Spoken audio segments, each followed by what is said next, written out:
We'll move then on to the next item, which is the digital mobile update. And again, this is, I know it's in two parts, the handheld mobile devices section, then followed by one on body-worn videos. And again, this is all part of the strategy around transformation and investment in new technology. So I'll hand over to you to give us a report on this one. Thanks. Okay, thanks, Commissioner. Just in relation to the handheld devices, you'll be aware with the transformation funding that you provided, we've been able to secure sufficient handheld devices for all our operational staff. This is now the way they do business. It's their electronic notebook. It's the way they access corporate systems whilst out and about, to keep them out, accessible and visible in communities, and give them the information they need at the point of needing that information, rather than having to reach back into the organisation. In terms of the handheld device, new integrated processes that have gone live in this last reporting period. We've now got Stereostone with enhanced search capabilities in the command and control system. We've got better links into Niche now through the Stop and Search module, Data Protection Authority forms, an upgrade to the National Intelligence forms, and the traffic offence reports, which have rolled out to the Safer Roads and Neighbourhood Support Officers, the roads policing officers. So roads policing officers can now report a driver at the scene. They have a thermal printer and can issue what was traditionally the ticket by way of the thermal printer, all managed through the app and the handheld device. So it really is transforming the way we can deal with that. We've rolled out PNC names to operational staff through Simple Island, so we've got PNC search capabilities available to staff that are trained. We've also put some of our SharePoint forms on, so vehicle check sheets and firearms recovery forms. You'll be aware, Commissioner, from the recent media, that we've also just launched the biometric fingerprint search, which is simply using new technology to enable existing legislation. That allows us to check the identity of someone who we would intend to report for an offence at the roadside, and we're unable to verify their identity. So rather than having to resort to an old-fashioned arrest to take them back to the police station to confirm their identity, providing that they're identifiable through the National Criminal Database or the Immigration Database, we can establish identity at the roadside and prevent an unnecessary arrest for that individual and save time for officers concerned. So that's a real benefit, and again around transforming the way we can deliver policing. We've got PNC vehicles and driving licence goes live. It was due to go live in January. Officers are just finishing the iLearn programme, and that's rolled out to officers then. We've got new risk assessment and referral procedures for vulnerable adults and children, and also the improvements to the missing persons return intelligence. So they are now delivered. Just on the horizon, we've got road traffic collision reporting, custody record updates, so officers will be able to commence information that will go into a custody record ahead of arriving at custody, which will save time in custody and allow us to concentrate on safer detention rather than filling paperwork in when we arrive at custody. We've also got the really important upgrade to the new Samsung Note 8 device, which will enable more opportunities to exploit mobile data. We are rolling out deployment of the handheld device to special constables following a successful trial. And we've got some modules around Corvus, which is briefing, tasking, mapping and geographic alerts, which we'll be able to switch on when we get the Note 8. And the Calm Mobile, which is about booking on and off duty, overtime forms, etc., managing staff availability. And also mapping, sat-nav and social media opportunities that will come with the Note 8. What we're seeing is that month on month we're continuing to improve the sort of penetration of mobile data and its use by officers.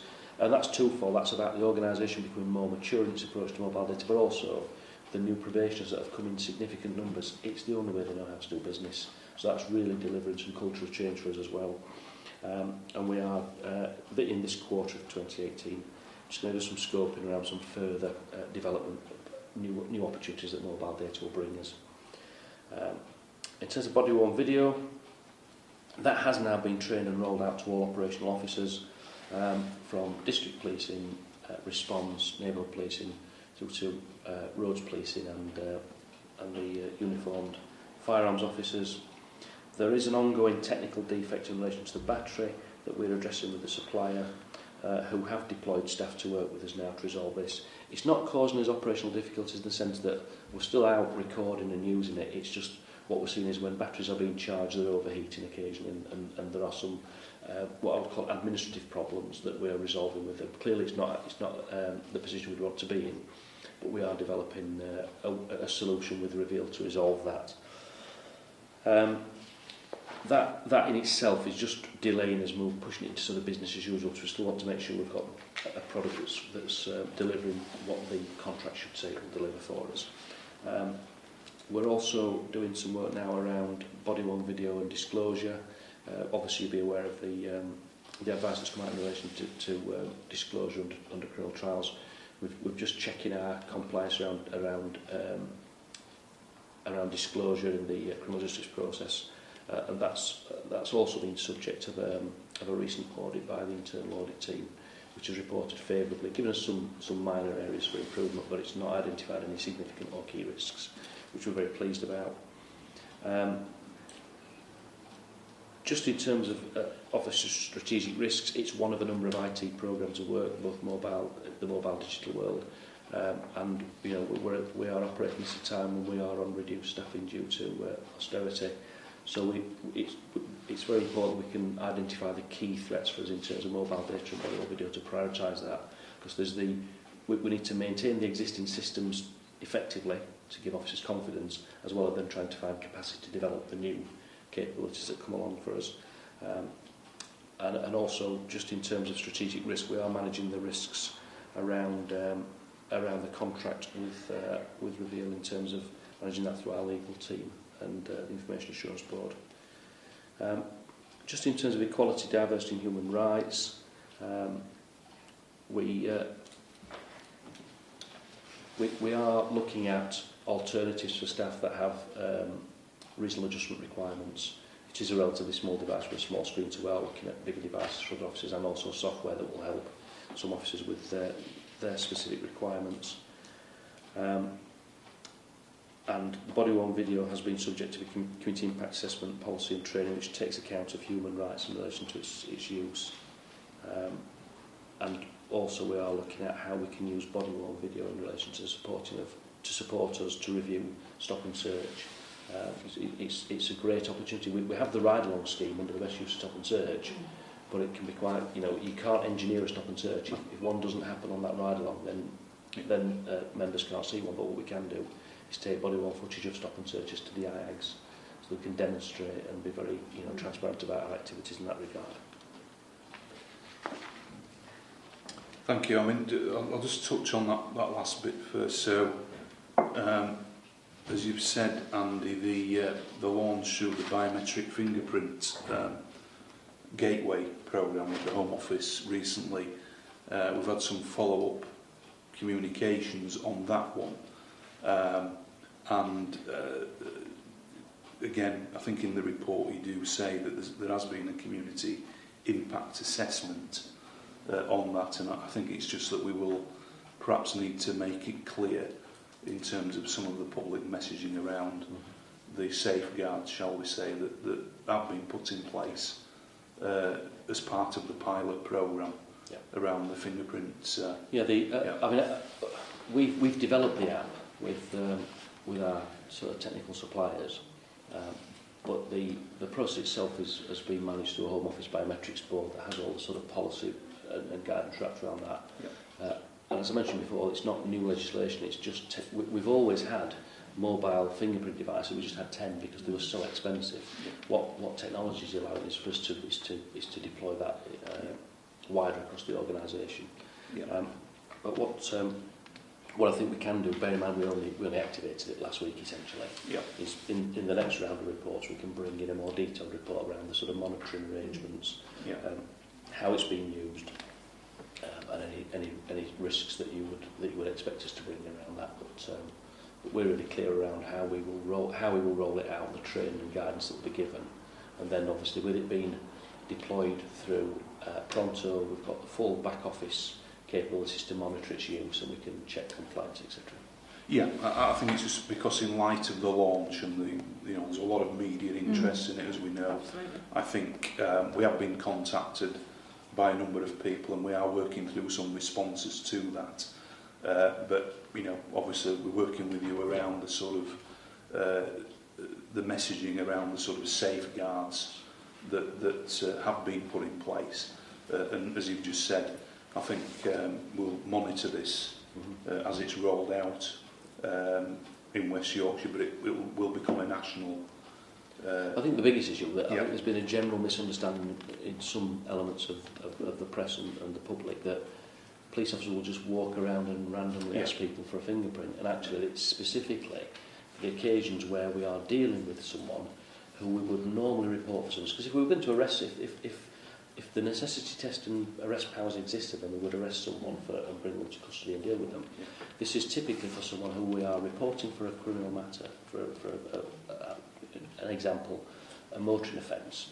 We would always have to establish their identity before we could be satisfied that we could release them, because if they've given us the wrong details or they've given us the wrong address or we don't know who they are, we have no means to serve a summons on them from to court.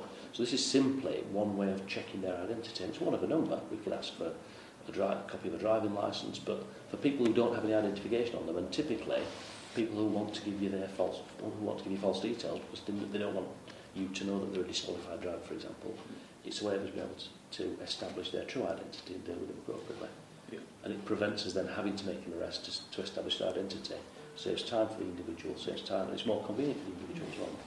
Yeah. We emphasise that this is the end of the process, not the start. It's not the first thing you do before you ask for somebody's name and address. Yeah. And I think that's the thing that we need to reassure the community about. Yeah. And you know, and it's taking the technology to the next level as well, isn't it? So the fact that we've been in a position as a force to trial this and pilot it, because we have already invested in cutting edge technology, shall we say, has clearly been part of the reason why we've been working with the Home Office on this project. So we will come back to this at future meetings, I'm sure.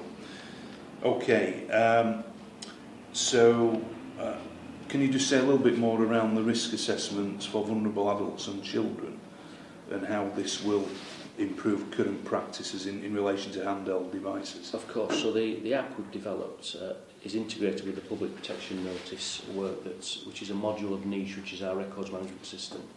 And that allows us then to record all of the relevant data and share that with partner agencies as appropriate through automated emails. So these will have, where we make referrals onto safeguarding units to social care, that can all be automated, and is all automated through that process. Officers, because it's deployed on the handheld device, can do that at the scene, so there's no delay. People don't have to travel back to the police station, then put the report in and then email it off. By simply completing the form, it automatically updates the niche records and automates the referrals. It also sends a copy of the referral to our safeguarding unit, so it helps us around audit and check and compliance. And then we can develop an adult or child concern occurrence if needs be for any follow-up work.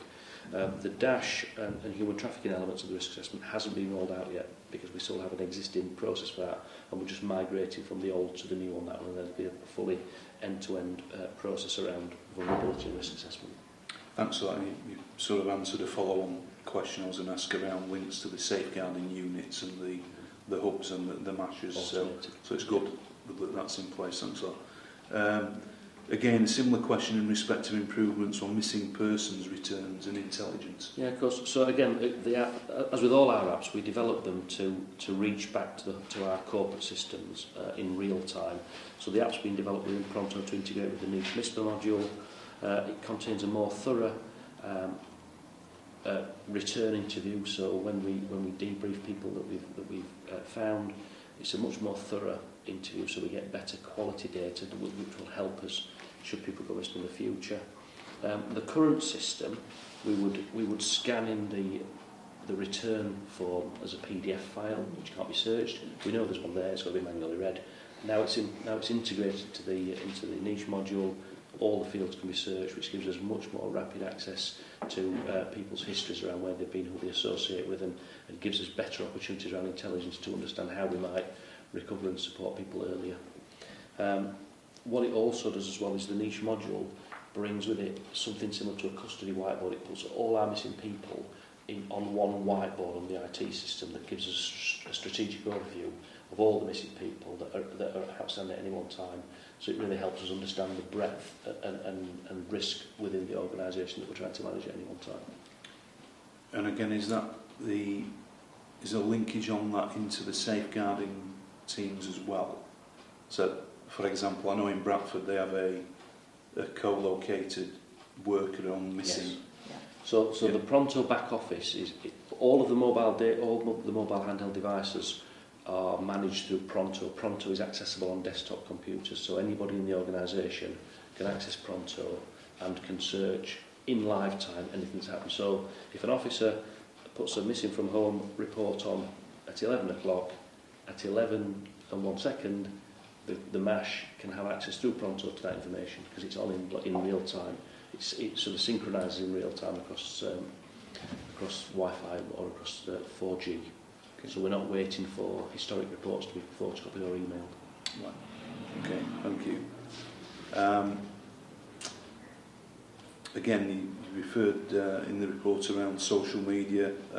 It is a great way for officers to showcase great work, and chief officers as well for that matter, in what we're doing in our communities. As you will be aware, following a recent HMRC FRS, keep remember the Fire and Rescue Service now, inspection, they queried and raised about not being able to address sort of social media on handheld devices. Can you explain further why access to social media via the internet is preferred over installing social media apps onto the devices? Yes. I mean, you'll be aware, Commissioner, we are very supportive of our officers and teams using social media to engage with the public. But we are frustrated that we can't do it just yet. The reason being that the existing handheld device, the security software on it, doesn't allow us to manage the security risk of having, in essence, public accessible download material on our devices. We have to have security built into the device because it's got intelligence and all the rest of our corporate systems built within there. So we have to be able to have a sort of a security firewall within it. The existing system doesn't allow that, and the software upgrades won't allow it. So if we were to roll out social media, we'd either have to rely on every one of our 5,500 users to constantly upgrade the security patch, which we simply know wouldn't happen, not because they mischievously, they just forget to do it and it will bring a corporate information risk for us. Or we'd have to have IT push it out manually to all 5,500 users on a regular basis, which would kind of grind us to a bit of a halt. The solution is staring us in the face, which is the Samsung Note 8, which we're rolling out. That has a new software, new internal software and firmware that will allow us to approve what are called white apps, which are the public apps, and they can be managed within the security inside the device. That allows us to run our corporate systems and public ones as well that we've approved for use. So with the rollout of the new device, we're able to roll out social media on the devices. Yeah. So there is a solution in hand. Yeah, thank you. And you've also mentioned that the latest statistics show increased use by frontline officers. Can you sort of say a bit more about that? Yeah, well, I mean, hot off the press, January's figures are the highest again. We kind of month on month, we're just recording higher and higher usage. Specifically, uniformed officers who are the key users of this at this moment in time, 42% of all uniformed staff completed more than 10 transactions in December. And that's not just switching it on and using it for pocket but that's actually submitting crime reports, intelligence reports, missing from officers, using the apps that are on there. So 42% more than 10, 59% more than 5, and 78% at least one transaction. And of course, it depends on the role that individuals have, will depend on how often they would be required to use it. Just in terms of the whole organisation, we see that 33% of staff are completing 10 transactions or more in December. So I think we're settling into a position where that feels about right. Just because of the amount of work that needs to be done. Not all work will always be done out and about, because when officers often do have to be back in the police station, if they've got someone under arrest and they've brought them to a custody suite and they're in a police station, it seems foolish to sit on a little handheld device when they've got a computer screen available to them. So we'd never get 100%.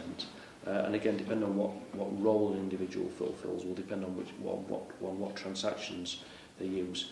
What we will see now is as we've got the Roads Policing app, the ticket app available, we'll see Roads Policing officers will make greater use of it, who traditionally don't submit crime reports in the way that district officers will be. So what we'll see is as we roll out more specialist apps, it'll bring more of the organisation to become more regular and frequent users.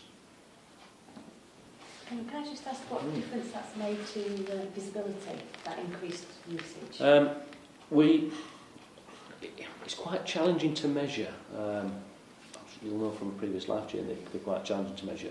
What we are seeing though now is that, and this is by way of anecdote and feedback from the district planners, that officers are genuinely now out and about and dealing with business out and about.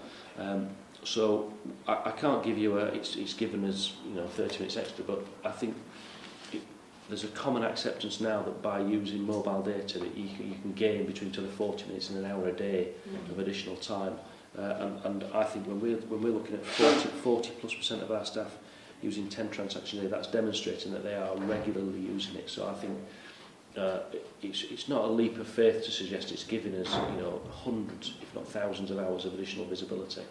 And it's probably something we could do with just measuring again. It's quite labour intensive to do that, but it's something I think is worth doing. Yeah. And certainly in terms of accessing information there and then for members of the public, victims of crime and so on, it's fantastic. One of the things I think we do need to recognise and think through, and great that we're recording this today, is that feedback from officers and PCSOs in particular is they do worry about the misperception that communities can have, thinking they are playing on mobile phones. And they're not. They're using their handheld devices to either get information, access mapping, or whatever it is to help people. Yeah. They are not playing on mobile phones.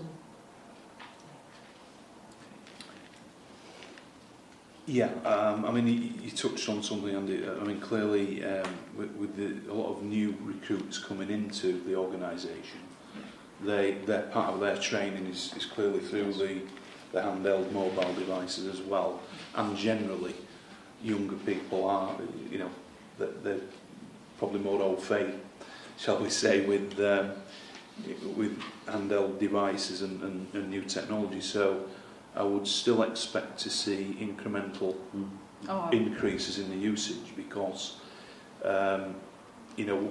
again, whilst accepting it is difficult to measure. Clearly, key messages that we're putting out are around enabling frontline officers to be out and about more because of new technology, particularly handheld devices and body-worn cameras. I mean, the feedback I get from the Meet the Chiefs at the moment is that they really like using them. But there is that concern about how it might present to the members of the public. And of course, the other thing is we are also rolling out a plan internally around upgrading some of the IT systems back at the stations as well. So I think what we'll see is a continued improvement in terms of usage, particularly as the apps become more and more available.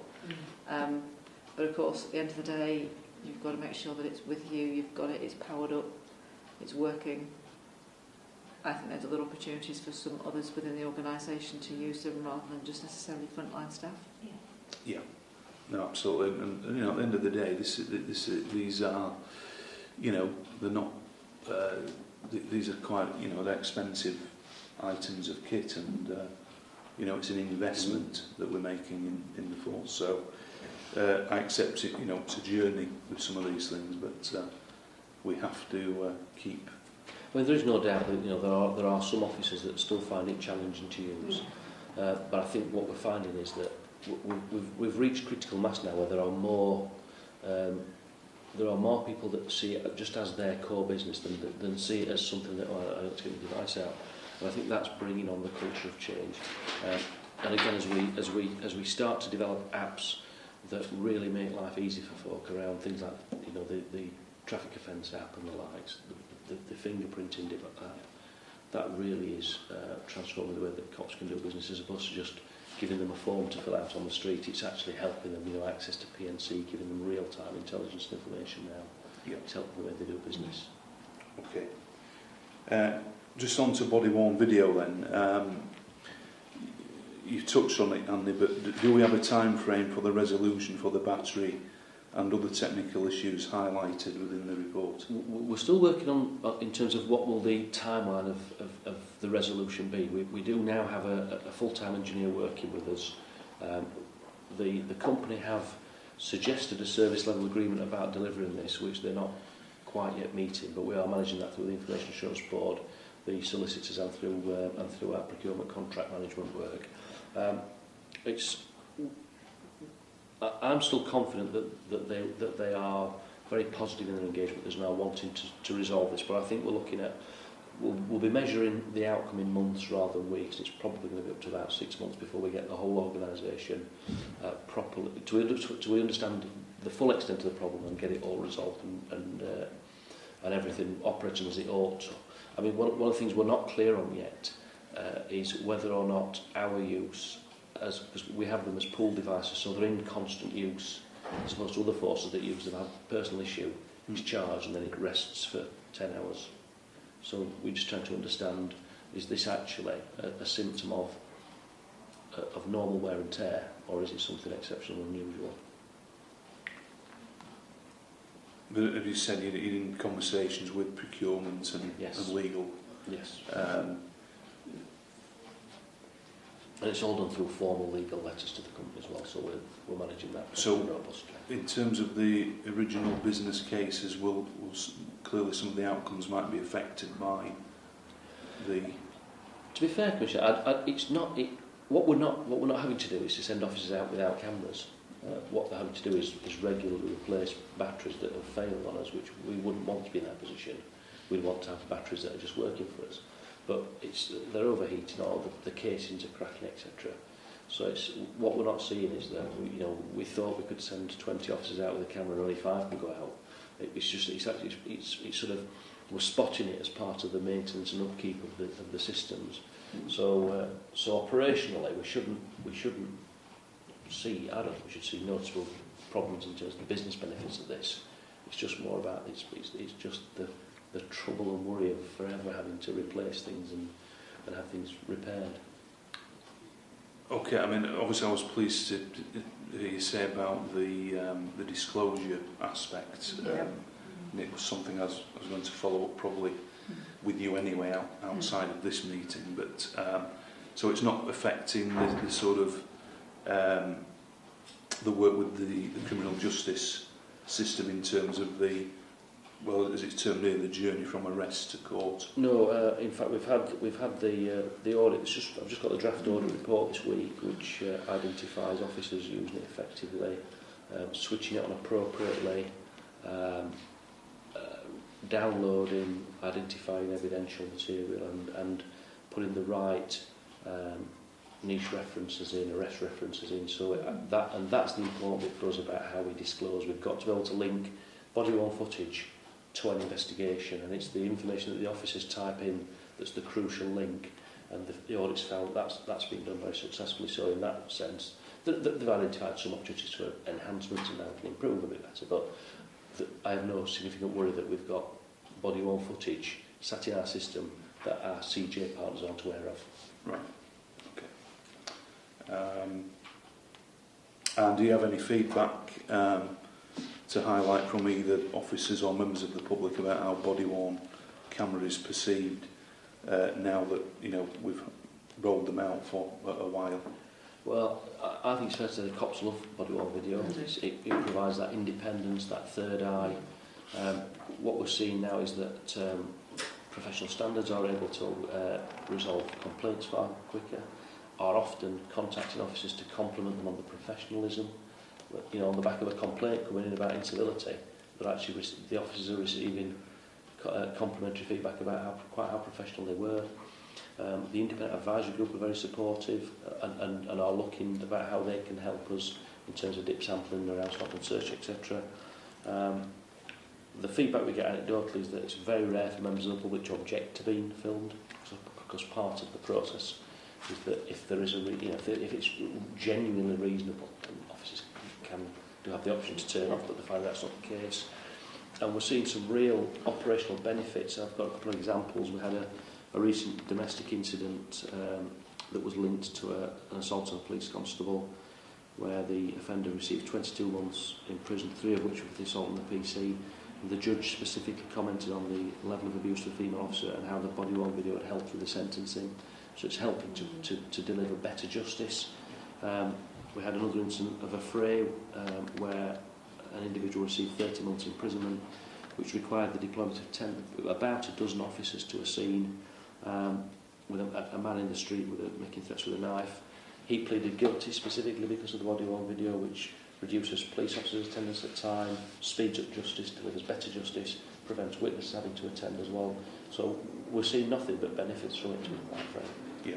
No, thanks so much for that. That's positive to hear. And if you remember when we initially discussed the case around body-worn cameras, we talked about the benefits not only to the public but to officers themselves and the criminal justice outcome. So that's really good to hear. And obviously myself, and I know you do, when we attend our national meetings, we do often talk about the work that's going on in West Yorkshire regarding use of technology. So that's good to hear. So thanks very much.